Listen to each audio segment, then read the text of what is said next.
ማንን ነው የሚያገኘው? ታዲያ በቃ አሁን እኮ ሄሮድስ ነው የሚያስቸግረን። ቤተልሔም ለመድረስ ክርስቶስን ለማየት ከእናቱ እቅፍ ጋር ለማግኘት መጀመሪያ የሚቀድመው ሄሮድስ ነው። የእግዚአብሔር ብርሃን እየመራን እያለ ቢሆንም በመንፈሳዊ ጸጋ ውስጥ ልናልፍ በተስፋ ውስጥ ብንገኝም ትግሉ ከሄሮድስ ጋር ያለው ትግል የዋዛ አይደለም። ወርቃቸውንም ብራቸውንም አምልኮታቸውንም ይዘው ሄሮድስ ጋር ነው የተጠጉት።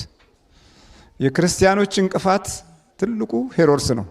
ሄሮድስ የሚከተሉትን ስራዎች ያደረገ፣ ሰብአ ሰገልን ተቀበላቸው፣ በቤተ መንግስቱ አስቀመጣቸው፣ መገባቸው፣ አበላቸው፣ አጠጣቸው፣ አከበራቸው። ግን ልቡ ስውር ነው ሄሮድስ።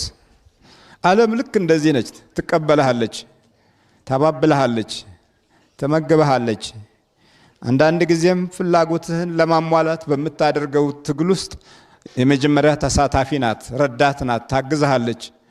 ወደ ቤተልሔም ስትሄድ ምንም የለም። ቀና ማለት ብቻ ነበር የሚያስፈልገው ወደዛ ለመሄድ። ግን ቀና ብለው እያዩ ከብርሃኑ አሁን ተለዩ። ብርሃኑ ቆመ። ሄሮድስ ጋር ሲደርሱ ወደ ላይ የሚያዩበት ብርሃን የለም። አሁን የሚያዩት ሄሮድስን ብቻ ነው። ወደ እግዚአብሔር አምላክ መንገድ ስትመጣ መንገድ ላይ የምታገኘው ሄሮድስን ነው።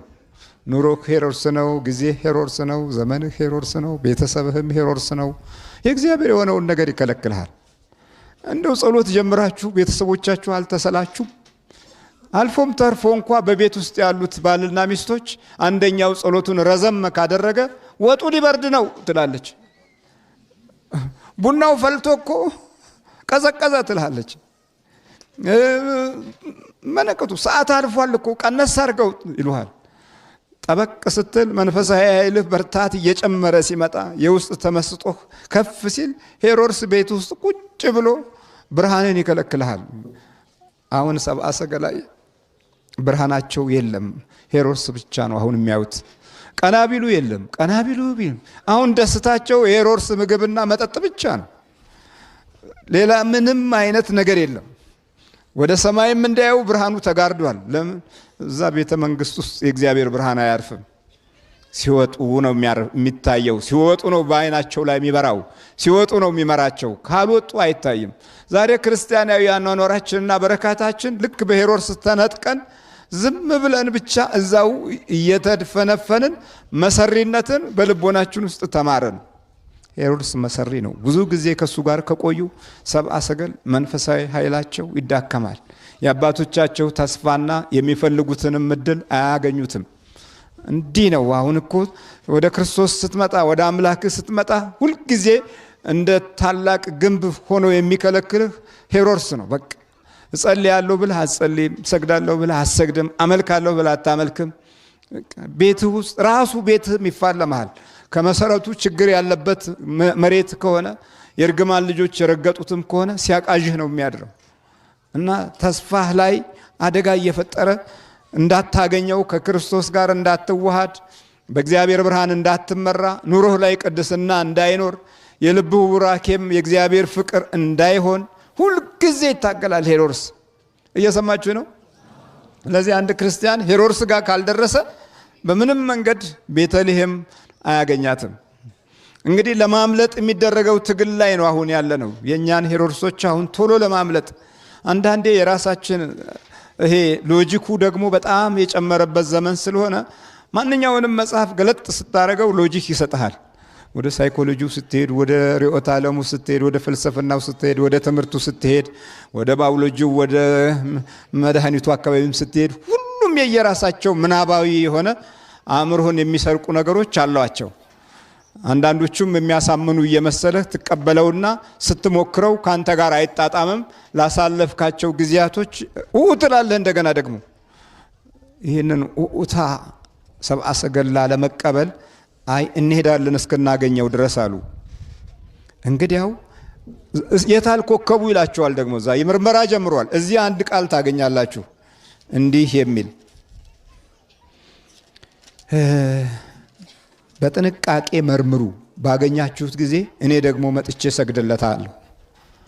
በጥንቃቄ ምን በሉ አላቸው? መርምሩ። እነሱ ከ2000 ዓመት በፊት መርምረው ጨርሰዋል። የአባቶቻቸው ራእይ ልቦናቸው ውስጥ ተጽፏል። ውስጣቸው ነው ያለው። ኃይላቸው በባህሪያቸው ውስጥ ነው። ይሄውም ደግሞ የዛሬው ትውልድ ሳይሆን ያለፈው ትውልድ ጸጋና ሞገስ ተከትሏቸዋል። አሁን እኛ ምን አለን እስቲ?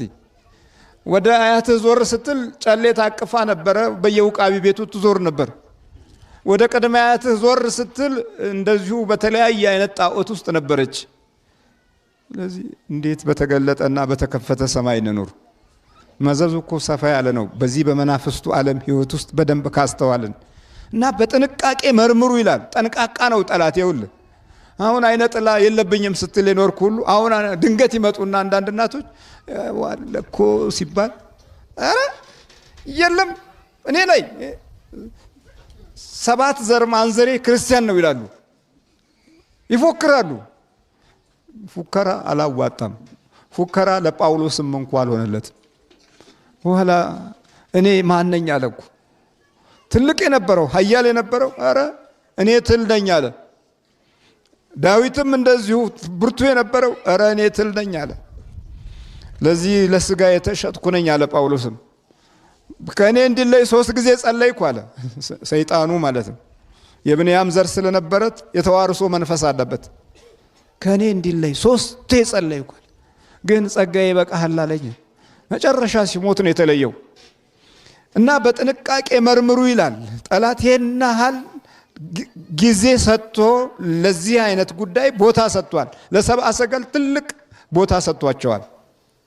መንፈሳዊ በረከት መምጣት ሲጀምር አንዳንድ ጊዜም ጠላት ይከብሃል። አሁን ሰብአ ሰገል ተከበቡ፣ በደንብ ተከበቡ እና እንሰግድለታለሁ በቃ ንገሩኝ አላቸው። እነርሱም ንጉሱን ሰምተው ሄዱ ይላል። በዘመኑ የነበረውን ትልቁን ሰው ሰሙት፣ ግን ውስጡ ሌላ ነው። እግዚአብሔር ይንገረን። ውስጡ ሁሉም ሌላ ነው ወገኖች። እግዚአብሔር አምላክ ሆይ ንገረን እንበለው። ሰምተው ሄዱ አይደል የሚለው? አዎ አደመጡት። ከሱ በላይ ትልቅ የለም፣ ከሱ በላይ ብርቱ የለም፣ ከሱ በላይ በዛ ቦታ ላይ በዛ ግዛት ውስጥ አዋቂ የለም። የህዝቡ መሪ ነው። ጊዜና እድል ሰጥቶት ንጉስ ነው። እስራኤልን በሙሉ ተቆጣጥሯል።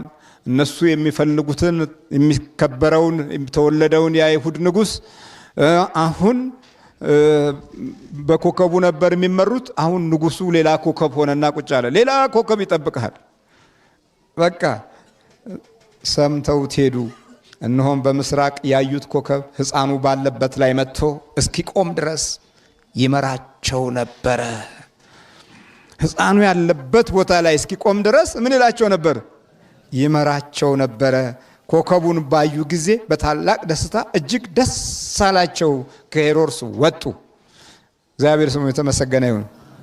ከሄሮድስ ሲወጡ ማንን አገኙ? ደግሞ ኮከቡን አገኙት። የመጀመሪያው መሪያቸውን አገኙ። የመጀመሪያው መሪያችንን አላገኘንም እኮ። መሀል ላይ ሄሮድስ አላያችሁ። መንበርከክ መስገድ በምትፈልግበት ህይወት ውስጥ ሌላ ሄሮድስ ይመጣና ያዳክማል። በፍቅረ ነዋይ ባለን ሐሳብ እንቅልፋተን ስናደር በመንፈሳዊ ህይወት ባለ ውሳኔ ላይ እንቅልፋችን ይመጣል። ለነገ ለምናገኘው እቁብ ወይም ነገ ለሚመጣ ትርፍ ዛሬ እንቅልፋተን ስንጓጓ ለጸሎት በሚሆንበት ጊዜ አቤት ያለው አዚም አቤት አቤት አቤት። እንቅልፍ ያጣህበት ጉዳይ ለስጋዊ ትርፍ ነው። ለመንፈሳዊ የምትሰጠው ቦታ ግን ከህሊና ፈቃድ ጋር አይገናኝም፣ አይስማማም፣ ይጣላል።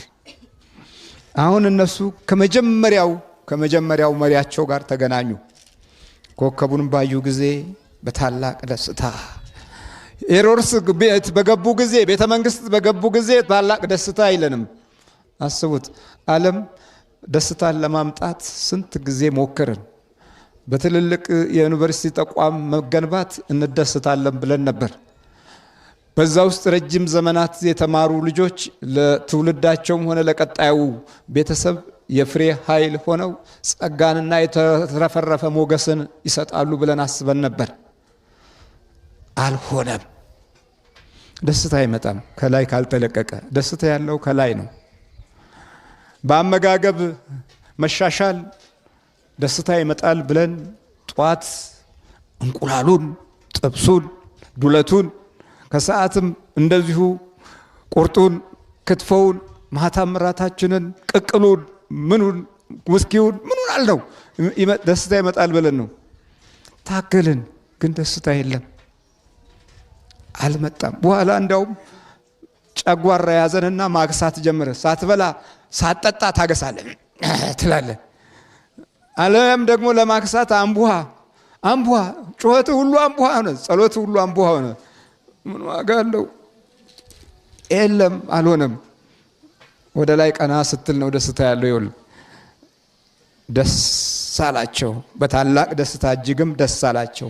ወደ ቤት ገብተው ሕፃኑን ከእናቱ ከማርያም ጋር አዩት፣ ወድቀውም ሰገዱለት። ሳጥኖቻቸውንም ከፍተው እጅ መንሻ ወርቅና ዕጣን ከርቤም አቀረቡለት።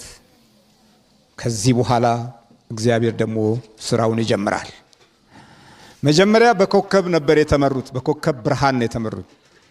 አሁን ደግሞ ከሰገዱ ከተንበረከኩ ሳጥናቸውን ከከፈቱ በኋላ የበረከት ስራ እኮ እዚህ የምትባሉት ለዚህ ነው። የኔን ድርሻ እየተወጣሁ ነው፣ የእናንተን ድርሻ ደግሞ ሳጥን መክፈት ነው፣ ኪሳችሁን መክፈት ነው አይደል እንዴ? ድርሻ ነው። በቃ ይሄ ከውስጥህ በምታደርገው በጎነት ነው። እኔም ሳጥን ልከፍታለሁ እኮ አገልግያለሁ ብዬ የምመጻደቅበት ሁኔታ አይኖርም። የበረከቱ ጊዜ በረከት ተካፋይ መሆን አለብኝ። ይጨምራል እንጂ አይቀንስም። ስጡ ይሰጣችኋል የሚለውን ኃይለ ቃል ለዘመናት አምንበታለሁ። ደሞዝ የለኝም አይደል? በነፃ ነው እኮ የምናገለግለው አይደል እንዴ? እናንተ ለስላሳ ገዝታችሁልኛል፣ ምናልባት አንዳንድ ሰዎች ጋብዛችሁኛል። ይህ ሁሉ በክፍያ ቢሆን ግን ግራውንድ ፕላስ 4 ምናምን እንገነባለን። እንደ ቃልዮቹና እንደ ጠንቋዎቹ እንደ አስማተኞቹ ቢሆን ቀላል። የጨጓራ መድኃኒት አለ፣ የኩላሊት መድኃኒት አለ፣ የቺፌ መድኃኒት አለ ተብሎ እንኳ የሚገኘው ገንዘብ ቀላል አይደለም። የአይነ ጥላ ሁሉ አለ ይልሃል፣ ያሸና መድኃኒት አለ ይልሃል። ምን ዋጋ አለው? እንዴት ነው ነገሩ? የምናስበው እኮ አስቸጋሪ ነገር ነው። ልክ ሳጥኖቻቸው መጀመሪያ ልባቸውን ከፈቱ፣ ከዛ ሳጥናቸውን ከፈቱ። አንዳንድ ጊዜ የማይስማማን ሳጥን እንከፍትና ልባችንን አንከፍትም። ይሄ ጠባለው ማለት ነው። አንዳንዴ ልባችንን ከፍትና ደግሞ ሳጥን አንከፍትም፣ ይምታታብናል። ስጦታ ከሆነ ስጦታ ነው፣ ከሁለቱም መገናኘት አለበት። ሰብአ ሰገል ሁለቱም ነገር ነው የተገናኘው። ልባቸውም ሳጥናቸውም እግዚአብሔርን አመለከ። ከዚህ በኋላ ወደ ሄሮድስ አይመለሱም። እግዚአብሔር ስሙ የተመሰገነ ይሁን። ወዴት አይመለሱም? አይመለሱም። በቃ እንዲህ የሚል ቃል ታገኛላችሁ። እነርሱም ከሄዱ በኋላ እነሆ የጌታ መልአክ በሕልም ወደ ሄሮድስ እንዳይመለሱ በሕልም ተረድተው በሌላ መንገድ ወደ አገራቸው ሄዱ። እንዲህ እያሉ በጥንቃቄ እንደዚህ ያለን የጋበዘን ያበላን ያጠጣን ለተንኮል ነበር እንዴ ለካ አሉ። ሚስጥሩ የተገለጠው በሌላ መንገድ ሂዱ ሲላቸው ነው። በቃ ወደ ሄሮድስ እንዳትመለሱ፣ ሄሮድስ ሕፃኑን ሊገለው ይፈልገዋል። ስለዚህ እናንተ በጥንቃቄ መርምሩና እሰግድለታለሁ ያለው ውሸቱን ነው አለ።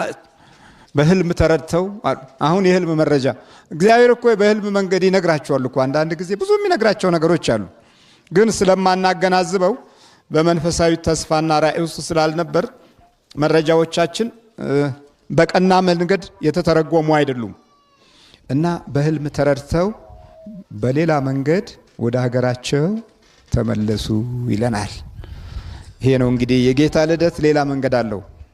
እሺ፣ ለሀገራችንም ለሕዝባችንም እግዚአብሔር ሌላ መንገድ አለው። ለትውልዳችንም ሌላ መንገድ አለው። እኛ በስጋ ሌላው ዓለም ላይ ወደቅን፣ ተንጠለጠልን። እንድንወድቅ ነው የሚፈልጉት እኮ። የራሳችን የሆነውን ይዘን እንዳንቆም፣ በራሳችን በኩል ያለው ኃይላችን እንዳይጠናከር በጣም ይፈልጋሉ።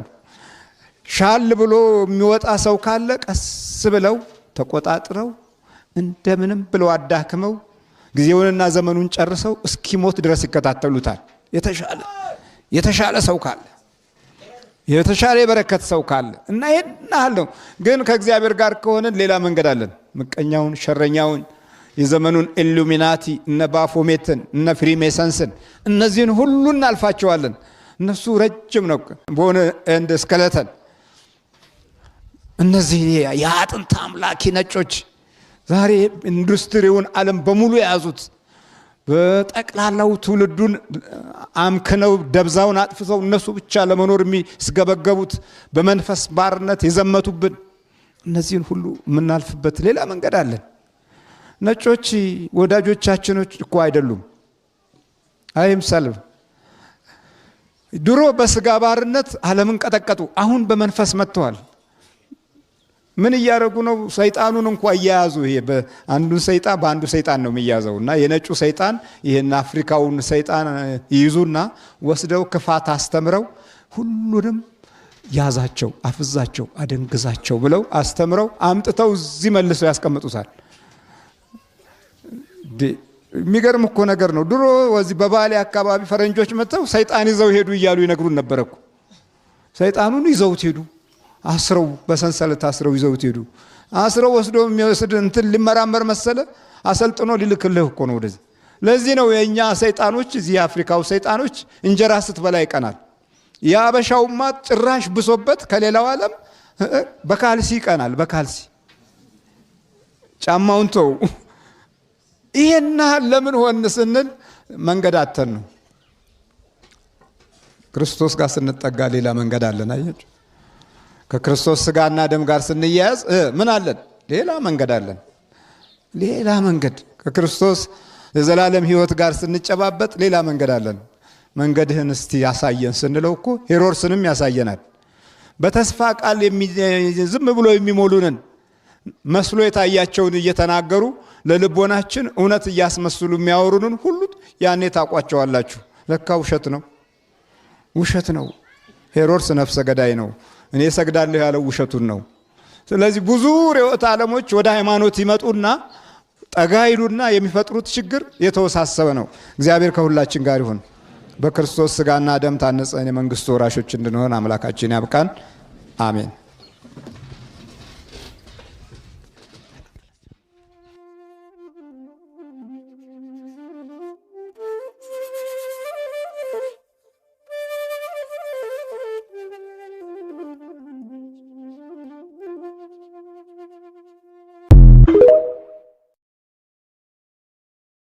አንዳንዴ ስልክ ይደወልና ጸጥ ይላሉ። በስልክም እኮ ይገባል። ልክ ስልክ ስታነሱ ማታቁት ቁጥር እኮ ነው። በስመ አብ ወወልድ ብታማትቡበት ምን ችግር አለ? ምንም እኮ ችግር የለውም። ግን አልለመድነውም። ይሄ መልካም ነገሮች አያስደስቱንም። ስለዚህ ልክ ስልክማ በእኔ በስመ አብ ወወልድ ማን ነው መርዶ እንኳን ቢነገራችሁ እግዚአብሔር እንዲያጸናችሁ ማትባችሁበታል። ለሁሉ ነገር እግዚአብሔርን አስቀድሙት። ከዛ በኋላ ሌላው ተከታይ ነው። መጽሐፈ ምሳሌ ምን ይላል? ፈረስ ለጦርነት ቀን ይዘጋጃል፣ ድል ግን ከእግዚአብሔር ዘንድ ነው። እንዲህም ስትሉ እኮ ውስጥ ስለሚቃጠል ነው። ድል ከማን ነው? ስለዚህ ስጋዊ ድሎች ሊኖሩ ይችላሉ፣ ግን ዘለቄታ አላቸው የላቸው? ገደብ አለው አይደል እንዴ? ሁሉም ድሎች እኮ ምድራዊ ድል ገደብ አለው። መንፈሳዊ ድል ግን ገደብ የለውም። እሺ፣ እግዚአብሔር ክንዳችሁን ያበርታ። የእግዚአብሔር ስም ካፋችሁ አይጥፋሽ። ሲወጋችሁ ምናን ሲያማችሁ ወይኔ ምናን ከምትሉ በስመ አብ ወወልድ ወመንፈስ ቅዱስ ቆሌን ገፈፈው አንልም ወይ? በስመ አብ የቤተሰባችንን እየጠራን እንትናዬ አንልም? በድንግል ማርያም ስም በሉ እስቲ፣ በቅዱስ ሚካኤል ስም በሉ እስቲ። ይህንን ነገር አሁንም ካላዳበርን በመናፍስት አሰራር መያዛችን ቀርቶ ሌላ ነገር ውስጥ አለመግባታችን እኔ ማረጋገጫ የለኝም። ለእናንተ ሳይሆን ለእኔም ጭምር እኮ እየተናገርኩት ያለው እኮ ለእናንተ ብቻ እንዳይመስላችሁ ለእኔም ጭምር።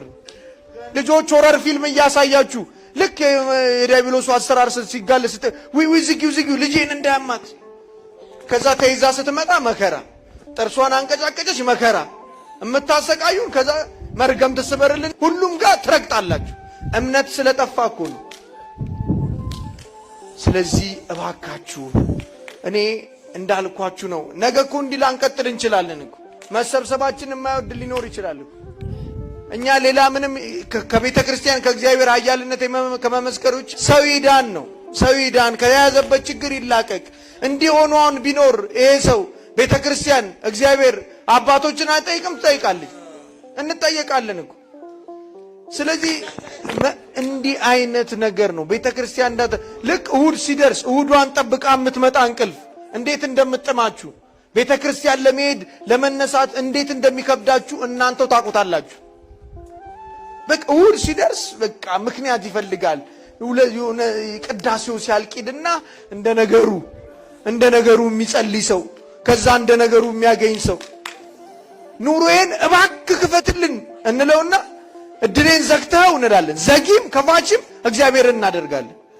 ኑሮዬን ዘግተው፣ ህይወቴን ዘግተው፣ ትዳሬን ዘግተው ከዛ ምን እንላለን መሰላችሁ? እባክህ ክፈትልን ደግሞ ብለን እንጸልያለን። ዘጊም ከፋችም አድርገን እያሰብን ይኖራል። እግዚአብሔር ኑሮ ይዘጋል? አይዘጋም። የዘጋብን ራስ ታውቀዋለህ። እሺ ይሄ እንደ አባባሉ አረ ሰይጣን የለም እንደምንለው አይደለም መስሎ ነው። ጎበዝ ይላል፣ ያኔ በርታ ይላል።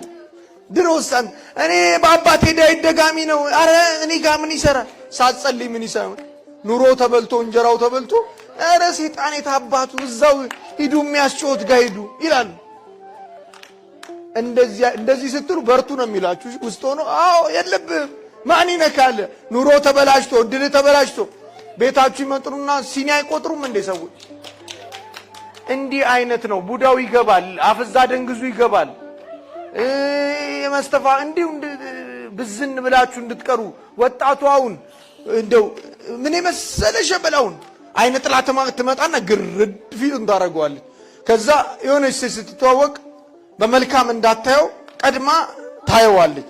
አረ ትዳር ፈልጉልኝ እያለ ይዞራል። ትዳር አጣው የሚል ወንድ አልበዛም እንዴ? ሴቷም ደግሞ ትዳር ስታጣ በመንፈሳዊ ሕይወት ውስጥ እግዚአብሔር ከመጠየቅ ይልቅ እንደ ሐና ወደ እግዚአብሔር ከመጮህ ይልቅ የሆነ የሌላቸውን ነገር ተቀባብተው እኔ አንድ ኢንተርኔት ላይ ያስቃ የ80 ዓመት ሴትዮ የ20 ዓመት አስመስሏት በሜካፕ አቤት ዱቄት እንዲህ ብታራግፉት ሌላ ነገር ነው የሚወጣው። እንዲህ ተሸክማችሁ ሌላ ታምይ ደፍድፈው ተፈጥሮ ውበት ነው። እግዚአብሔር በተፈጥሮ ከዋባችሁ በማንነታችሁ አትፈሩ። እግዚአብሔር የሰጣችሁን ውበት እግዚአብሔር ሰጥቷችኋል። ሳትናገሩ የሚጠሏችሁ የሉም። ሳትናገሩ ይሄ ሰውዬ መጣ ደግሞ ይላችሁ። ስለዚህ ይሄ ነው እባካችሁ። እኔ አሁንም እንዲህ ለፍተን ከበቂ በላይ እኮ ተለፍቷል። ግን እንደው ነገሩን እግዚአብሔር እንኳን እንትን ከሚለኝ ብዬ እኔ የሚሆነች ላበርክት ብዬ ነው እንጂ በጣም እኮ ታውቁታላችሁ፣ ግን ስለማትተገብሩት እኮ። ስለዚህ እንዳታደክሙኝ እሺ። እኔም ይኸው ካለ እድሜ አርጅቼ በኋላ እናንተን ነው እንደው የህዝብ እንዳልልን አባ አገልግሎት ያቆመው ጊዜው ወቅቱ ሰዓቱ እንደማይመች አውቆ ያገለገለበትን ርቀት አይቶ ሰውም ደግሞ በቃ የተለወጠው ተለውጧል ብዙ ሰው ይላል እኮ። ለምንድነው ካለፈ በኋላ ጥቅሙን ይረዳሉ። በእጅ ያዝነው ነገር እንዳይሆንብን ምንም እኔን ተጠጉኝ እኔና ሳይሆን ግቡ፣ ጸልዩ፣ አድርሱ፣ ኪዳን ቁረቡ። የሁሉ ነገር ማሳረጊያው ደግሞ ስጋው ደግሞ ነው። ጸልያችሁ ተባርካችሁ ቤታችሁ አድክማችሁ መታችሁ በስጋው ደግሞ ካላሳረጋችሁት አይሆንም። ስጋዬን የበላ ደሜን የጠጣ የዘላለም ሕይወት አለ። ከዚህ በላይ ምን የተስፋ ቃል አለ? ከዚህ በላይ ወፎችን ያቸው አትጨነ አይዘሩም። ከዚህ በላይ ምን የተስፋ ቃል አለ? አለ እንዴ ንገሩኝ። ወይስ እንደ ሞቲቬሽናሉ ዛሬ ምናምን እንደዚህ ወለለ እንድል ነው የምትፈልግ? አይሆንማ። እግዚአብሔር ነው ተስፋ። ሳይነቁ ማንቃት አያስፈልግም። በብዛት ሳይነቁ ለማንቃት የሚሞክሩ አይታ ለእንጀራ ነው፣ ያ ለኪስ ማዳበሪያ ነው፣ እንጀራው ነው፣ ስራው ነው። ስለዚህ የምትነቁት እግዚአብሔርን እና እግዚአብሔርን ስትይዙ ነው። በአዲስ ኪዳን ሕይወት ውስጥ እግዚአብሔር ቃሉን ሁሉ እንደፈጸመው ሁሉ እናንተም የተናገረውን ነገር ለምን ትጨነቃለህ? እንዲህ ወፎች እኮ አይዘሩም አያጭዱም ብሏል አትልም እንዴ? የሚያስጨንቅህን ነገር ማወቅ መቻል አለብን። እንግዲህ እንደ ፈሪሳውያን ለስርዓቱ ብቻ መኖር ዋጋ ቢስነት ነው።